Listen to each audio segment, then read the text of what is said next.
topic over the last 2 weeks. We're going to shift gears a little bit today. So everybody turn to 2 Kings 6.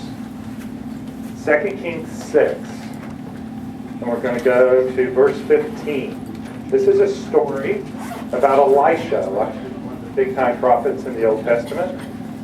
And the king of Aram is unhappy with Elisha because Elisha keeps giving away the plans of what the king of Aram is going to do. So the king of Aram can never go fight Israel. So he decides that he's going to come take Elisha. So he wants to capture Elisha, probably to kill him. And so Elisha's servant is the man. So when the servant of the man, Elisha, of God, got up and went out early the next morning, an army with horses and chariots had surrounded the city. "Oh no, my lord, what shall we do?" the servant asked. "Don't be afraid," the prophet answered. "Those who are with us are more than those who are with them." Now, the servant's looking around. He's in this city trapped. It's him and the prophet, Elisha. And this city is surrounded with chariots. And they have evil intent. And Elisha prayed, "Open his eyes, Lord, so that he may see." Then the Lord opened the servant's eyes, and he looked and saw the hills full of horses and chariots of fire all around Elisha. Elisha had spiritual eyes. He could see what was going on. The servant couldn't. The servant was like us. He could only see the 3 dimensions that we're used to seeing. So my prayer this morning is that when we go through some of the scriptures and things we talk about, that all of our eyes will be open so that we see this spiritual warfare in hopefully an entirely different way than maybe you've ever thought about it before. Because this is a big topic, one that I think is often taught incorrectly. Probably incompletely is a better word rather than incorrectly, but so incompletely as to be incorrect, actually. So we're going to do some things this morning that are not typical. Kathy White shows up. We may even do more things that are untypical. I think I did, probably. So we're going to start with 3 scriptures that are key that we'll be coming back to off and on through the coming months. Ephesians 6. Remember Ephesians 6, that's going to be a big chapter that we come back to all the time. So Ephesians 6. "For our struggle is not against flesh and blood, but against the rulers, against the authorities, against the powers of this dark world, and against the spiritual forces of evil in the heavenly realms." Okay, that's one start of look about spiritual warfare. And in an upcoming lesson, we'll talk about who the rulers, authorities, and powers of the dark world are.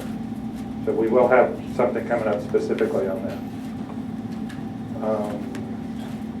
This is from 2 Corinthians 10, 3 and 4. "For though we live in the world, we do not wage war as the world does. The weapons we fight with are not the weapons of the world. On the contrary, they have divine power to demolish strongholds." We'll be coming back to that in an upcoming lesson to talk about what are the weapons. Because even though he throws it out there, there are these weapons, he doesn't go ahead and bother to detail them right here, which would have been very helpful and made the lesson a lot shorter, but we'll come to it. And then this third one is one that I'm sure everybody in Garrick has heard many lessons on, starting when you were a little kid, right? Probably made costumes of this. Everybody familiar with this passage? I'm going to go ahead and read it, right? Everybody shaking their head, I've heard it hundreds of times. "Stand firm then, with the belt of truth buckled around your waist, with the breastplate of righteousness in place, and with your feet fitted with the readiness that comes from the gospel of peace. In addition to all this, take up the shield of faith, with which you can extinguish all the flaming arrows of the evil one. Take the helmet of salvation and the sword of the Spirit, which is the Word of God." Right? And always get to the sword, because that's the what? Only offensive weapon, right? Over and over. So this is what we got. This is, you are fired up. You are this warrior ready to go. And if you have all of your armor in place, you are ready to take on Satan, right? Extinguish those arrows. What do you think? Does that sound right to you? Doesn't that just kind of make you a little squeamish to think that's the way it happens? If it doesn't, then I'm going to convince you it should. Hopefully I convince you. And the way we're going to start is by looking at another warrior that was fully armed. This is Goliath. This is a picture of Goliath. Now Goliath's shield was so big he had to have another person carry it. So this isn't Goliath with a shield. Armored up. This is pretty much like the deal we talked about before. Turn to 1 Samuel 17. That's where we're going to look at the story of David and Goliath. We're going to look at it in a different way than you've probably seen it in the past. So 1 Samuel 17.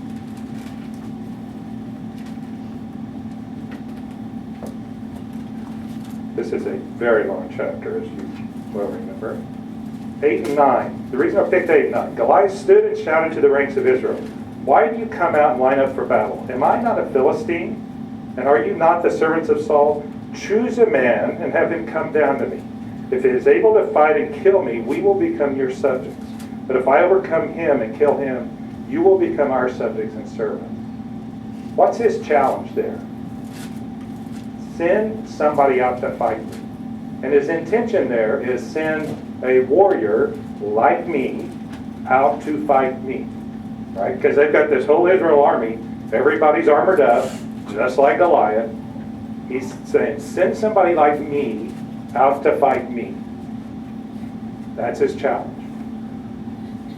So I'm going to go to a trivia question. What did David take to the battle with David and Goliath? Slings. How many stones? 5. What kind of stones? Smooth stones. What else? Say? Staff. He also took his staff. Did you know that? Most people don't know that. David took his staff. Now let's go on down to 1 Samuel 17, 42, 43.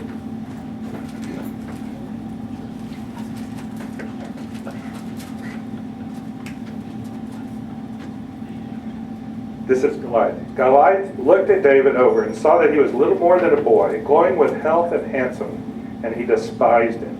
He said to David, "Am I a dog that you come to me with sticks?" See, Goliath looks at David, he sees his staff, and he's thinking, I'm going to fight this guy. He's like me. He's got a staff. We're going to fight. Now, his eyesight wasn't very good because he said sticks, so he's seeing 2 instead of 1. But he's thinking, we're gonna have this fight. Now, the next thing that happens is in 49. Reaching into his bag and taking out a stone, he slung it and struck the Philistine on the forehead. That's the way we hear it. I think there's something that happens in between there. Goliath is ready to fight David on his own terms. Then David pulls out his sling. And Goliath says, I am a dead man. Goliath knows the second David pulls out that sling that he's dead. That's not the way we're taught. David changed the nature of the fight. He went from being an infantryman to a projectile soldier. Now, if you were to, there's a really good book called David and Goliath by Malcolm Gladwell. If you go to that book, you will find out he refers to the fact that in the ancient armies there were 3 kinds of soldiers. Projectile soldiers. So what kind of projectiles? Slings. Right? Those are the main 3. Javelins. Okay? Those were projectile warriors. Infantry, what Goliath was. What the armor of God is. Infantry. Right? Then you also had horsemen. Okay, in the typical Roman cavalry, you had horsemen. You had 3 different kinds of warriors. And in the book, David and Goliath, he points out, this was like they counterpointed each other. He talks about as rock, paper, scissors. Okay, the projectile warriors could beat the infantry. The infantry could beat the cavalry. The cavalry could beat the projectile. So you needed all 3 of them to act and counteract. Okay. That's why Goliath knew if David took out his sling, he was a dead man. Now, we don't think about that. Who's shot a slingshot in their life? Right? How accurate are you with a slingshot from here to that wall? Can you get within that far? Right? Let's turn to Judges 20:16. Somebody's going to have to read this because I'm not going to turn to it real quick. Judges 20:16. Whoever gets it first, you get the Bible Bowl Award if you'll go ahead and read it out. Among all these soldiers, there were 700 select troops who were left-handed, each of whom could sling a stone at a hair and not miss. They could sling a stone. And we're not talking about from here to the wall. We're talking about at least 100 yards away. Okay, 100 yards. And here's one of the tests that they had, is they would hang objects on a horsehair. And you had to be able to hit the hair so the object would jiggle. That's how they knew you could hit a hair, from 100 yards. Goliath knew he was a dead man. David could sling a stone to hit a hair. There was no object. Now, he may not have hit his forehead. David took 5 stones. David maybe didn't have it in mind. He's going for the head first. And this is going to tie together. One Roman soldier was considered a dead man walking. Here's a picture of a Roman soldier front and back in infantry. If you're a slinger, you're an archer, you're a spearman, how many points can you cripple that person with 1 shot, 2 shots, 3 shots? What if you have 2 people? One coming from the front, one coming from the back. How long is that infantryman going to last? Not like that. I don't care how well armored up this guy is. He's a dead man. That's what's wrong with our conception of the armor of God. That's not what Paul was thinking. Where did Paul write Ephesians from? Does anybody know? 2 choices. Roman prison or under house arrest at Caesarea. That's probably one of the 2 cases. Paul was probably either chained to a soldier or had a soldier nearby. So when he looked at the armor of God, that's what he was looking at. Okay, so when he good description, look at the soldier nearby, gives a great description. Is that what Paul was thinking about, though?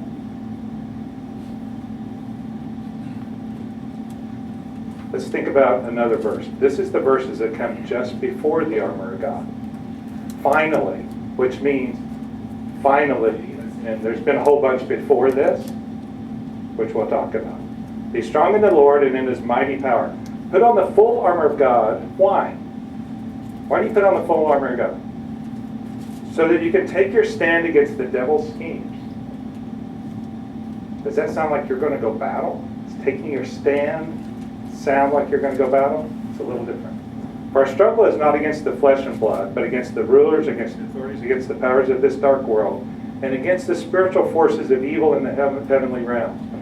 Therefore, continuing, put on the full armor of God, so that when the day of evil comes, you may be able to stand your ground.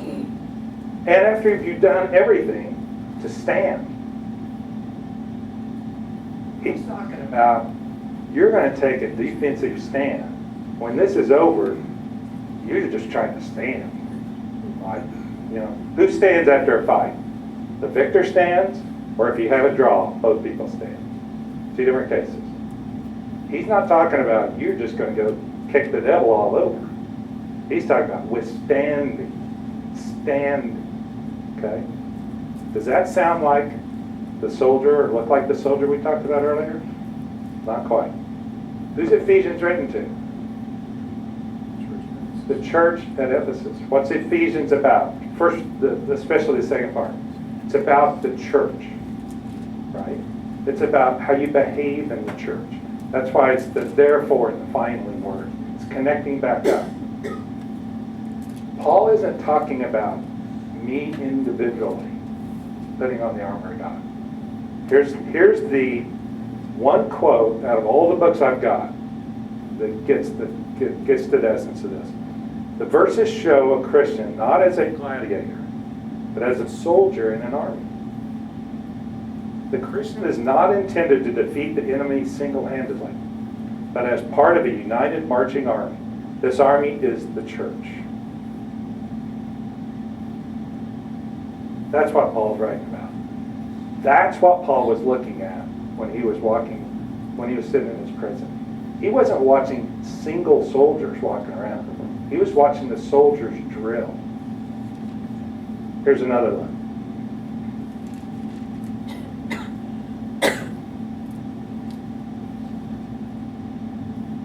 If you were to go, by the way, this is a formation called the tortoise or testudo. If you were to go look that up, testudo formation, you can actually find a really good film clip of what this looks like in there. And it will make you understand why one Roman soldier was a dead person. Look at how they work together, shields up, shields around. There's some other ones that show them with the front row people putting the shields down on the ground to protect their feet. They could withstand the devil's schemes from every direction if they work together as a church, as a group of people. This is what Paul's talking about when he's talking about spiritual warfare. You want to take the devil on your own? Russ is going to be talking about Satan in a couple weeks. Preview. You want to take the devil on your own? No way. It's about the church. Spiritual warfare is about the church and how we interact together. This is a huge point if you think about it. Different than how you've been taught, probably. Correct? Any of those formations, if you think about it in that context, if any one of those soldiers does not do what they're supposed to do, does not do as they've been trained, lets their armor down, it risks the whole army is at risk. That's right. So why, let's go with this point. Why would the soldiers drill hour after hour? One soldier goes down in that formation, what has to happen? Somebody's next man up, right? Somebody's got to do that. They have to be able to, how long do you have to make that change? How long do you have? This film that I referred to is on YouTube. Gives you a really good idea. They're probably, let's take you have an archer 150, 200 yards away, shooting an arrow. How long about does it take an arrow to go 200 yards? That's how long you've got to go from that formation to that formation. 2 seconds. You don't do that, you die. Somebody dies. Or somebody gets wounded. Then somebody else has to step in. That's what our church is supposed to function like. I have to say it, I don't know many churches that function like that.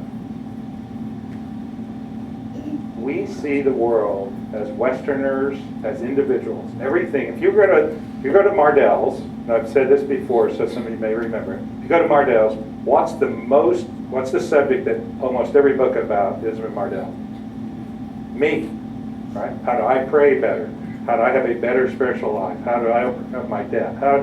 It's me, right? Our world, in the Western world, is focused around me. We see the scriptures through that same lens. It's about me. The other reason, and Don Milliken and I chat about this from time to time, is the English language is pointed so that we can distinguish between you singular and you plural.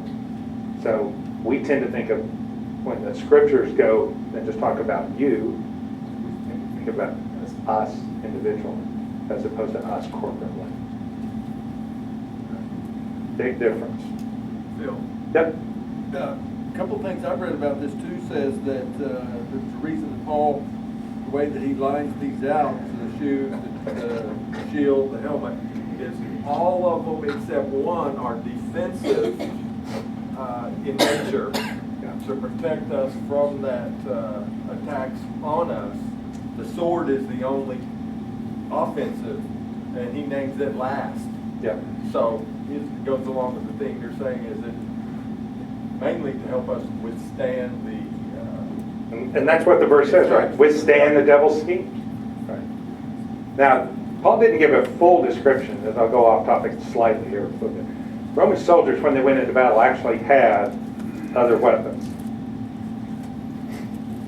These are javelins or darts. Remember in the earlier deal, we talked about fiery darts. They would often put pitch and light it, asphalt, light it, and make that a fiery dart. Okay, that's what that verse is talking about. When they go into battle, the first thing they do when the enemy's maybe 10, 20 yards off, they throw the javelin one time. Everybody throws it once, is to disrupt the other side. Okay, then they're through. Then they go to the sword, and you can see the swords, and that sword's about this long.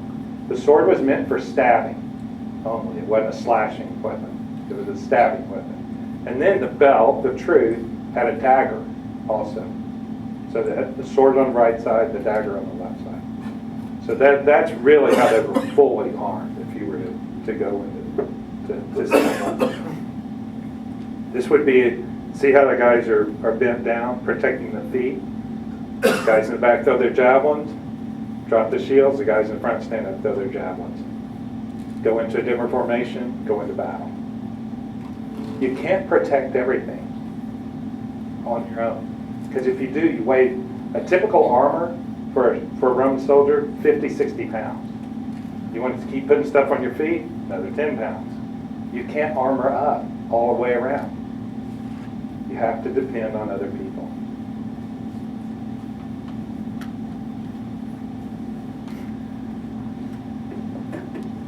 Does this sound right or not? My dad was wounded really badly in World War II.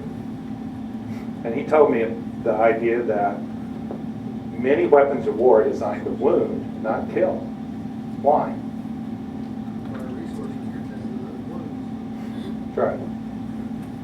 7 to 10 people to take care of a wounded soldier. You're much better off if you can make them a commission and keep using up resources. What's the lesson for our church? We've literally had people in this class die. How many? 4 or 5 people over the past 5 years, 6 years. And I hate it that they died, but really, they died, they're gone. How about people that are spiritually wounded really badly? They take up a lot of resources. Same thing's true. Satan, it discourages people, it takes up resources. He's not out to kill us, necessarily. Wounding is a much more effective way. This is, surprisingly, if you go into Google Images, it's really hard to find a picture of somebody that's wounded in the Roman deal. So this is as close as I get. When you think of spiritual warfare, this is the 2 choices you should have in your head. Not this heroic individual gladiator that's going to take on Satan. These are your 2 choices. You're going to fight as a church, or you're going to be a wounded warrior. So that's one of the 2. You're not going to be out there as a really great individual that they're going to write books about. And we'll talk about that more when we talk more about the weapons of war and the power of Satan. It's not going to happen this way. Phil, can I Yep. ask you a question? Sure. When I'm seeing your pictures you're showing here, you're showing groups of like 20 people. Is there kind of an optimal number there? Because in my mind, as you're drawing church correlations here, I'm seeing a body of 1,000 can't really stand the same. And that's kind of where our small groups and our classes come in, isn't it? Yeah. Drawing closer to each other. So the Romans, depending on which time you're looking at, because Roman history is 600-800 years. It's a long period of time. Generally speaking, the Roman legions, you'd have 10 to 20 Roman legions. A legion would have 8,000 people. The legions would be broken down into smaller groups. So you had the groups, the smaller the group, the more the people knew each other and depended on one another, that you couldn't do so many things. But it allowed them to, for instance, that was one of the powers of the Roman army, was they learned how to flank really easily, split into small groups, and small groups could flank the other army. So the answer is yes, there's an optimum number. It depends on what you're trying to do. From our standpoint, I think we could look at it that the smallest unit is the family. Probably husband and wife, if you really got down to it. If you're married, your partner. That's who you better really, that's who you're in the foxhole with, is your partner, your family, then maybe your small group. I'm not sure how it would grow out. But certainly it's easier to get closer to people the smaller number there are. And one of the things we'll talk about in an upcoming lesson is that question. Who do you really want to be in the foxhole with? The hen. It's not rich people. It's not smart people. It's not good-looking people. Those are not the three things you're going to be looking for. But we will get to that, I promise.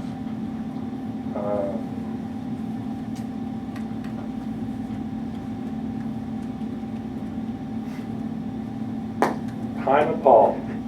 Again, Roman history is a long period of time. What was the only thing feared by the Romans?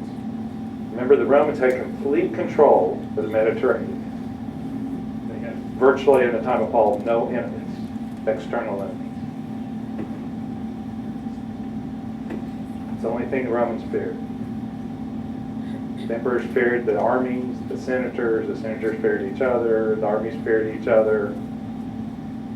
The officers feared the men below them, that they were going to get killed because they were not nice people necessarily. Armies fought against other armies.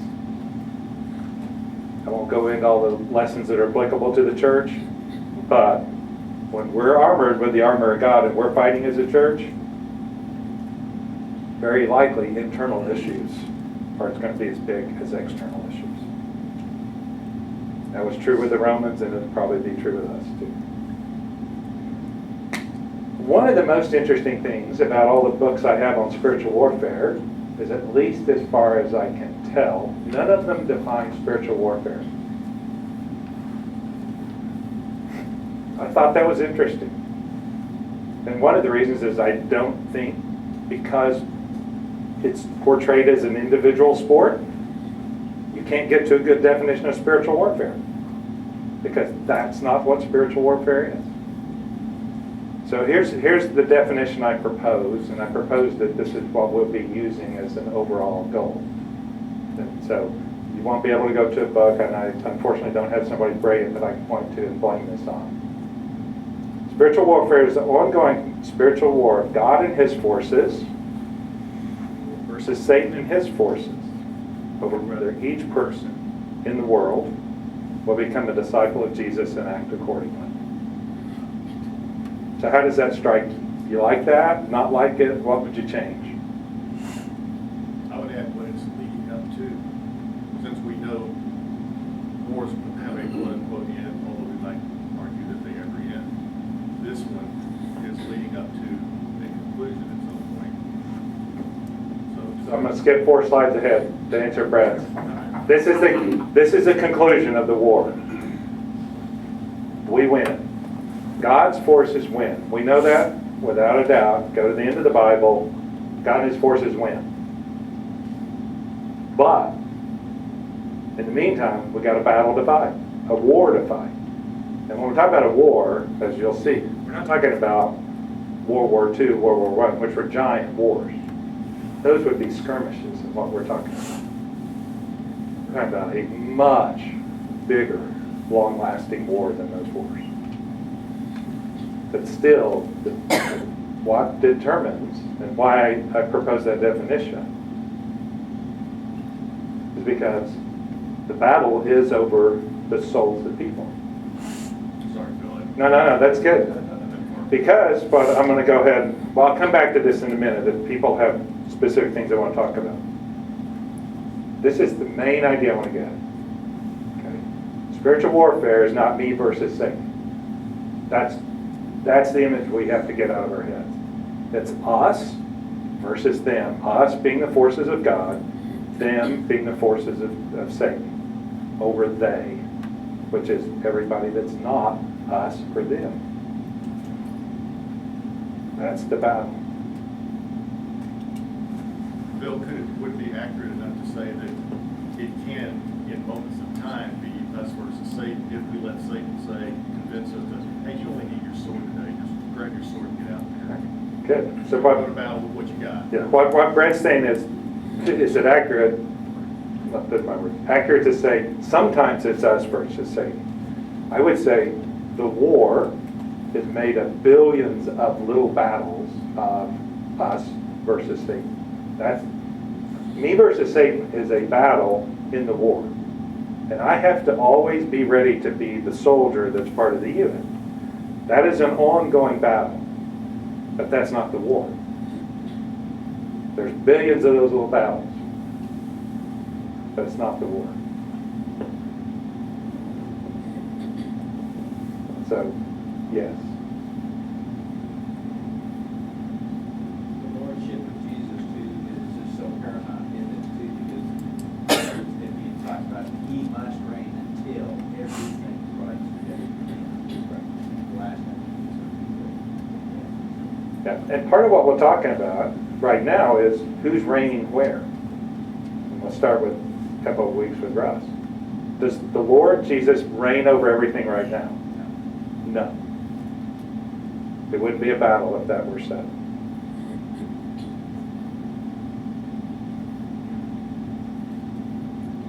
Let me hit these points and then we'll go back to the definition if you guys want. If you define spiritual warfare differently, you may not agree with some of the things that follow. That's why I'm trying very clearly to be, here's the definition I'm working with. A lot of people do define spiritual warfare as individual. So if you define it that way, some of what we're going to be talking about in the upcoming weeks, it's not going to track with that thought process. So that's why I was very clear with the definition. Most authors aren't.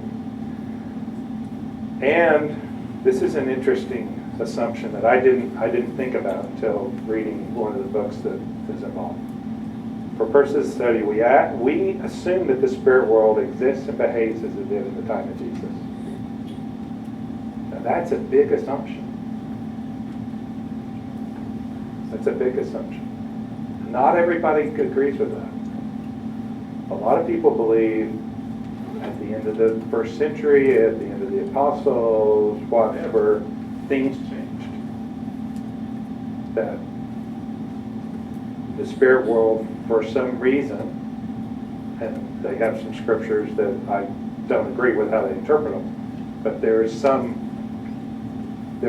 a fair number of people who do not agree that the spirit world behaves now as it did at the time of Jesus. When you say that, Phil, define that, because I would think, just me, and I see it in everybody's face, processing this while you're talking. If it's acting the same as it is, surely they're attacking, the spirit world's attacking Brett differently than they would have back in that time. Is that what you mean? Or No, that's not what I mean. What I mean is, overall, there are demons, there's Satan, they're behaving in the same way. Now, are their tactics different? Absolutely. Okay. Their tactics are different, but the behavior of the entities themselves is that one. And here's the reason you have to make that assumption. The only thing we know really about Satan and demons comes from the New Testament. If you don't want to go there and get your information, then you're making it up. Or you're getting it from some other source. So that's why the assumption is important. And as you'll see, there's really not very much in the Old Testament about Satan and demons especially. Quite a bit about angels, but not about Satan and demons. Very little. So we basically are limited to the New Testament. And that's what I'm saying. That's why the assumption you have to go by is, if we don't believe they still behave that way, then we're making up how they behave. Does that make sense? And that's not an obvious assumption. For instance, slightly off topic, do we believe that spiritual gifts are the same way now as they were at the time of Jesus? Some of them, not all of them. Right? So that's why I want to make sure we point that assumption out. God wants people to be reconciled to Him. That's the point. God wants that to happen. The Bible sets out how that happens. Satan does not want us to be reconciled to God. Don't know why. Part of Alan's lesson. I don't know why Satan is the way he is. Satan does not want us to be reconciled to God. That's the battle. And we win. So now you know the outcome. In upcoming lessons, we will talk about who's involved in spiritual warfare. Next week, we'll start setting out who's involved. We'll start setting out some of the weapons in spiritual warfare. And we'll spend at least 1 week on Satan in an upcoming lesson that Russ will do. At least 1 week on angels. and at least 1 week on demons. So that's what's coming up over the next several weeks. Some of it you probably will never have thought about. It'll be fun. It'll be interesting. Russ? And we don't really have a particular textbook that we're using. There's several different resources that all of us are using throughout this study, but a good book, if you haven't read it, is Seeing the Unseen by Joe Bean. And a lot of the resources that you refer to. And it's really a good book. You can get it probably at Mardell's. You can sure get it through Amazon. That's this one. Seeing the Seeing the Unseen. Unseen by Joe Bean. And then another one that's close is Angels and Demons by Victor Knowles. Monty put us on that. These are pretty good books, but I will caution you, they're both written from the side of individuals. Every book I've got is written from that side. They're just trying to explain what the Bible says, in other words, in their opinion. Yep. And they do a very good job. There's So this is our basic. it's the only place we know Yeah. is what the Bible is, yeah. And a big part of what our upcoming classes will be about is what we know and what we don't know. We're going to try to be very specific about what we don't know, because that's a lot of errors get introduced that way. Brett? Why do you think that is what you said a while ago? Most of it's in the New Testament and not in the Old Testament. Because Yeah. they had to be forces in play then. What you Okay, thought. so Brett's trying to sidetrack me so I don't get Kathy up here. Oh, no, go ahead. But actually, I'm not going to embarrass Kathy because I love her to death. So, but I tell you, She's ready. there is one department in this church that gets this right. The preschoolers get it right. What's the song that you were going to lead us in today? That we're not going to wanted sing? me to lead us in. I'm in the Lord's army. I'm in the Lord's army.